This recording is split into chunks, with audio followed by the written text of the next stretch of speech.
Yes, here we are, ready to watch Joe Barry trip and fumble all over his words. Oh, I've been ready for today.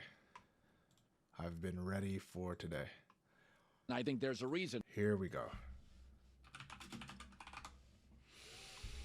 Joe Barry's newest press conference. 18 minutes and 54 seconds. Joel, what was this week like for you after everything that happened on Sunday? Well, losing sucks. I mean, always. But yeah, I'd be lying to you if it was this week particular was hard. It was hard on me, hard on my family. But that's, this is the National Football League. This is what you sign up for. So this is, there's, what's the saying, no crying in spilt milk, or over spilt milk. So, I mean, you deal with it. We had a bad game. I have to be better for our guys completely. And I put that on me all the time. Anytime we don't go play well, it's on me. So, but yeah, this week was in particularly hard, to be honest with you. What kind of steps have you taken to kind of solve or improve the communication issues? Yeah, I think there were a couple specific issues, but I mean, there's things in a course of a 60-plus football game. There's insane amounts of things from a communication standpoint that take place on every play. So, I think the biggest thing is that it starts with me just, getting these guys better, and we were able to come in and hopefully correct the things that were correctable on Monday. Bounce back, had a great week of practice the last 2 days. So, but yeah, it always starts with me, number one. When you say this week was hard, going back to Sunday, after that game, did you question your own job security at that point? Yeah, I've never. Damn. No, because I'm a firm believer in I control the controllables, and I control things that I can handle and I can deal with. I have no control over that. So I know, of course, again, back to this is the National Football League. It's the most popular sport, watched sport, talked about sport in the world. So, of course, those things are always going to be out there. But and I see them and hear them. But no, I mean, I've learned a long time ago being in this league, as long as I have been, control what you can control. Worry about what you can worry about. And it's no business of mine what you or anybody else thinks of me. So I try to control what I control all the time, and when things are going well, obviously, and then also when things are going bad. You can, in a way, control how your guys play these last 3 games. I understand you're going to say, you coach for your job every week, but do you think these last 3 weeks, your back yourself is pretty much up against the wall in terms of? Oh, yeah. I mean, I read what you guys write, I hear what you guys say. But I think that's He's seen the whole community basically asking for him to be fired. This is what he just said. Good. you guys say. See ya, bro. But I think that's the great thing about our league. That's the great thing about the National Football League. It is, the top of the top, the best of the best. And I mean, I think that's not only a every year thing. That's an every week thing. But that's again, when you sign up for this, when we sign up for this, we know that's what we're getting into, and that's the thing I love about this league. That's the thing I love about the sport, and yeah, it's the highest level of competition at every level with every position. Joe, when you say that you need to be better for your guys, specifically the miscommunication, how much of that falls on your responsibility to teach them how to execute, how to communicate, what to do, and why hasn't that happened to this point? I wish, to answer the first part, Absolutely. That it starts. I'm a firm believer. It's everything is top down. So everything starts with me. So when things aren't proper, it's my job to get it right. Now, it is frustrating, when things, you would think at this point, things would be running smoothly, but there's a lot of things that take place in an NFL football game, as I mentioned earlier. It's so easy for me to just nod the fuck off because he's just not saying anything. He's do you see what I mean by word salad? There's so many subtle nuances that have to take place on every single play with all 11 players. No So shit. I don't know, man. Am I crazy? but It's like what? that's part of like a broken my record title breakup. as the coordinator, to get it coordinated.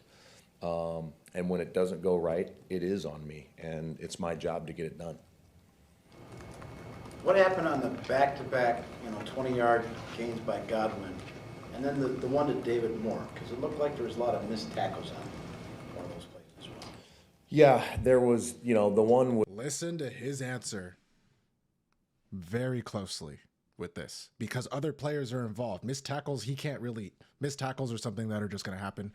And if you have a mediocre defense, he can't necessarily. He can control how they tackle and how they should be tackling. He can show examples and whatever and how to get the form down and all that shit.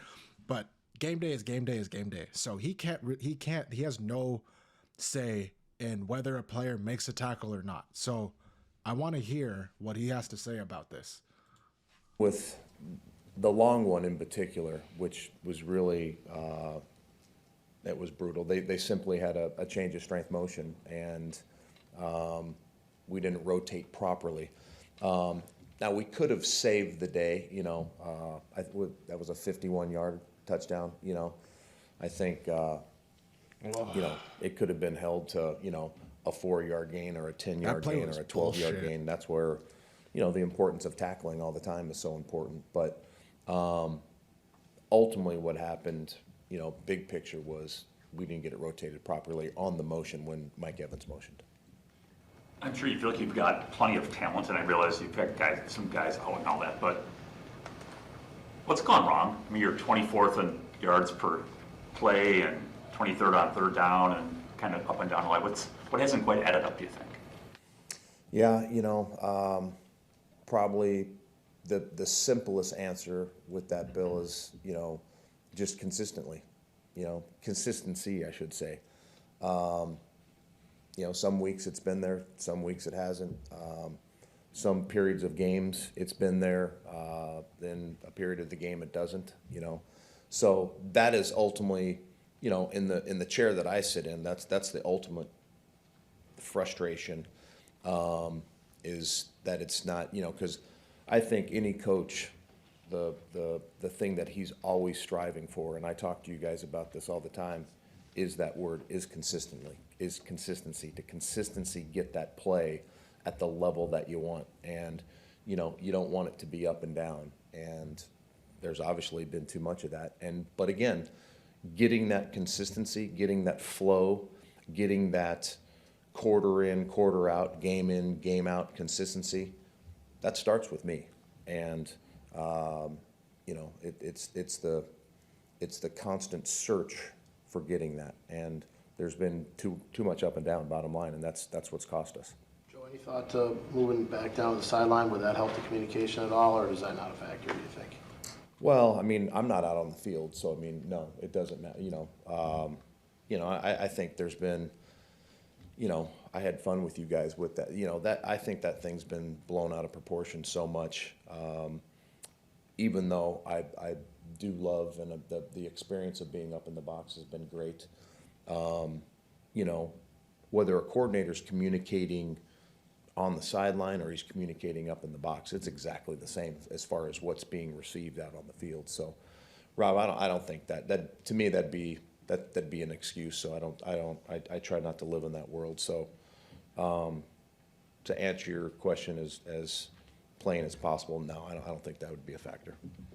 So it's not like you can tomorrow become Wink Martindale's defense or Spagnola's or whatever. So what are you doing in the final 3 weeks? You just play the best of what you have, just try to do what you do best in defensively, or are there? Yeah, I think that falls back on, I think that's where people do make a lot of mistakes a lot of times is, if my opinion, the worst thing to do is, oh my God, we're going to throw everything out and become this. Because there's been games, there's been, periods where we've played very well with all the stuff that we've been doing. So, last week was a bad day, and hopefully we've learned from it. Hopefully there's some things that I would love to have back, I'm sure some individual players would, say there's some plays they'd like to have back. There's definitely some calls that I would like to have back, some situations that I would, maybe approach differently. But, that's not the way I'm built. That you just, okay, let's throw this playbook out and put a new playbook in. So, that's just not the way I'm wired. So he literally just said he's not going to change. Joe, Devon. Yeah, no, he just said that. I'm not changing. Fuck. Andre expressed online, some frustration about maybe critique he's received. I don't know if he's referring to the fan base or the coaching staff, but has he expressed any, frustration with you about maybe what you guys have given him in terms of feedback while he's been playing through an injury? Yeah, the first thing I'll say, Dre is a absolute warrior. He is, and I mean that in every aspect of his game. As a leader, as a guy in our locker room, as a guy, in our defensive meeting room, in the linebacker room. I have the utmost respect for that guy, and he has my 1,000% complete support. This is a violent game. It is a physical, violent game, and what he. We're aware. No. We know that. We know that.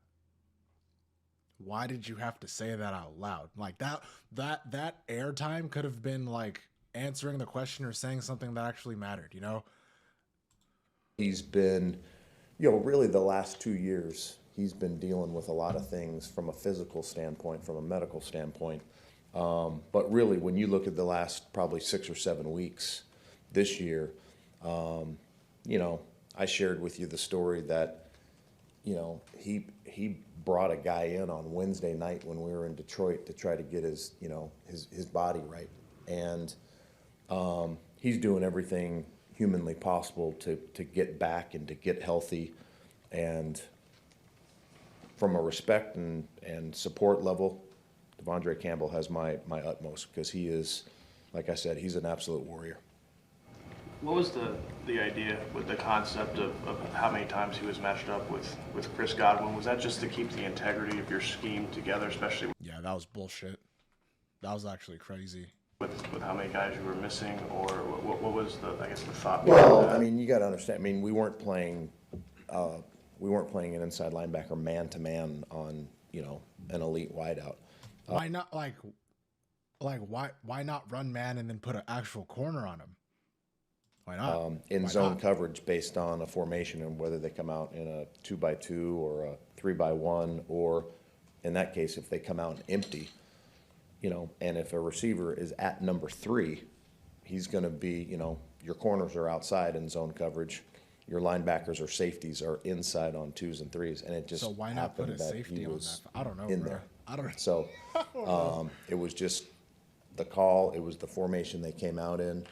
But that happens routinely, a lot, where a receiver that's lined up at number 3 in the formation, he's generally always on an inside linebacker.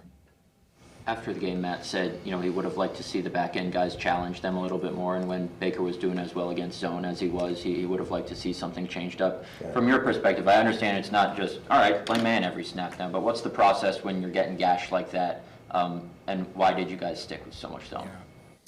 Well, I think I would be totally lying to you if it wasn't, the Mike Evans factor. When you go against a guy like that, there's so Chris Godwin shit on you, so you made no plan for Chris Godwin. Okay. much Mike Evans, but attention Chris that he Godwin got draws, 155 yards, 10 catches. both with Okay. what you have to deploy to him, but then also the coverage principles that you have to play. And I really think, other than the 19-yard touchdown that he had, I think he had 4 catches for whatever he had, 50 yards. So, but that's when you go into a game plan like that, and you have to deploy that type of attention to a elite guy like that, you got to make up for the other things. And to their credit, they did a great job. Baker, did a good job. So, but I thought, those were things. The first 2 things that we talked about going into that game were, we can't let number 13 completely destroy the game, and then within that, we got to play the run.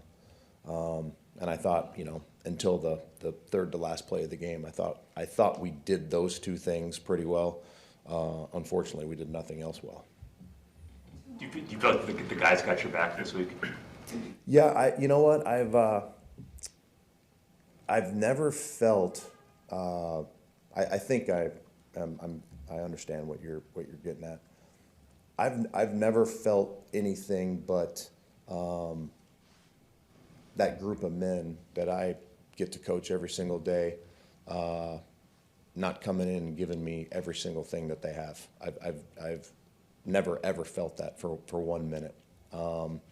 So I think that's what you're insinuating. Yeah. Based on practice, is everybody giving it their all at practice and prepping? And that's the other thing too. I know, obviously, Sunday did not go well, but at no point during the game, or obviously Sunday night watching the game, going back and watching it, have I ever questioned any of our guys' desire or our heart or our the play style that they play with. And that's something that that I demand, that we demand every single day, is the play style that we go out and practice with and play with. And I've never seen anything to question that from our group of guys. My bad, I missed all of that. Sorry. Challenge them a little bit more, and when Baker was doing as well against zone as he was, he would have liked to see something changed up. Yeah. From your perspective, I understand it's not just, all right, play man every snap now, but what's the process when you're getting gashed like that, and why did you guys stick with so much zone?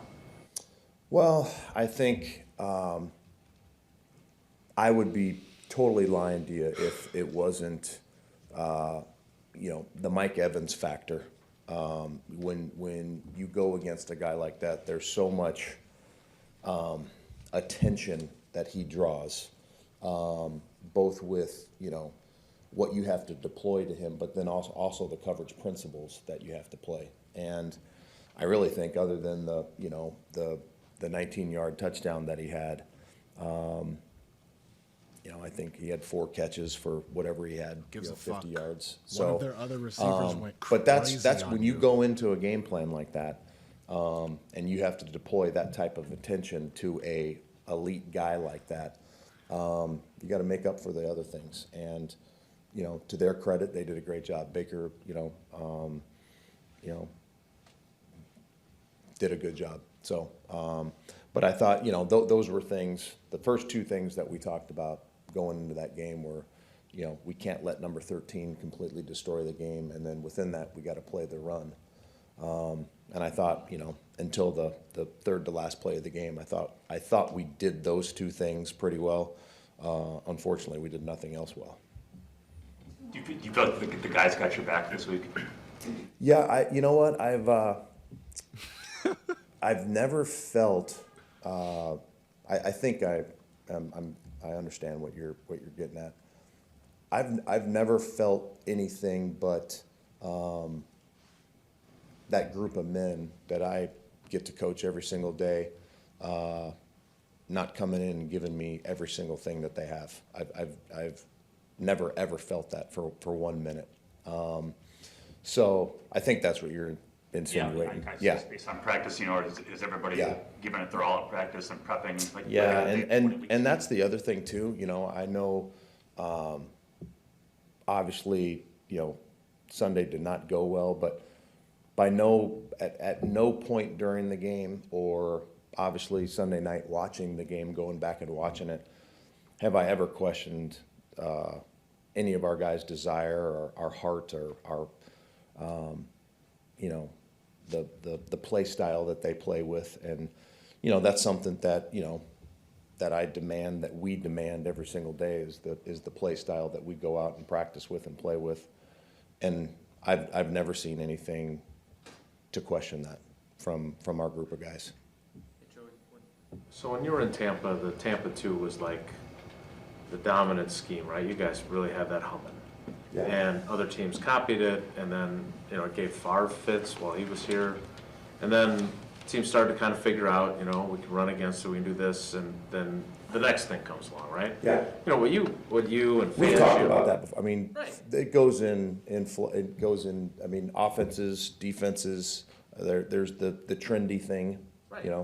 And you obviously have the things that you believe in, but you also have been malleable enough to say, okay, I used to be a Tampa 2 Is it trendy if it's better? Is it? If it's better than the alternatives, is it still trendy or is it the meta? guy, and now Because this kind of Vic Fangio style. Is it possible, we're seeing Flores blitzing the heck out of teams and Wink Martindale and all these other guys. Is it possible that we're kind of on another swing on this system and it's not just you, because Brandon Staley's defense has had its troubles, Vic Fangio's has. Yeah. Is it possible that maybe there needs to be another kind of evolution again? Do you understand what I'm I kind of absolutely getting do. at? Yeah, I think but that's our game. That's football. 20 years ago, teams would be in 21 personnel 40 times a game and be in I pro or I slot. And I guess the word is, football evolves. Offensive football evolves. Defensive football evolves. I still think that it comes down to playing hard and playing fast and getting off blocks and tackling whatever system you believe in, whatever system you deploy, whatever coverage principles you decide to use. Can you evolve in this, when people get frustrated with you and you're the one who has to, like you said, your family feels it, et cetera. I'm just wondering what's realistic to evolve as things are kind of shifting under your feet. Is that something, you can't do it in the middle of the season, you have what you believe in. Yeah. But is that something that if you're here next year, you're able to say, okay, we need to do some things differently and change some of our core based tenets that we're following because of the way the league is going? Absolutely, and I do think that is, again, with that word, evolving. yeah. I think because football, our game is offenses are What the fuck? Answer the question. constantly evolving. So you better keep up with that. Now the thing is, I can't remember who asked, but I do think that's the thing that's hard is, almost at the end of the season to be able to wholesale change. That's where I think it's difficult. But there's pros and cons to every system. There's pros and cons to every call. But yeah, to go back and your ultimate question is, I think you better always be evolving and stay a step ahead, because this game is always, especially from an offensive standpoint, it's always changing. So you better keep up with it. Bro is so fried. He is fried and he knows it. Joe Barry. More like berry salad.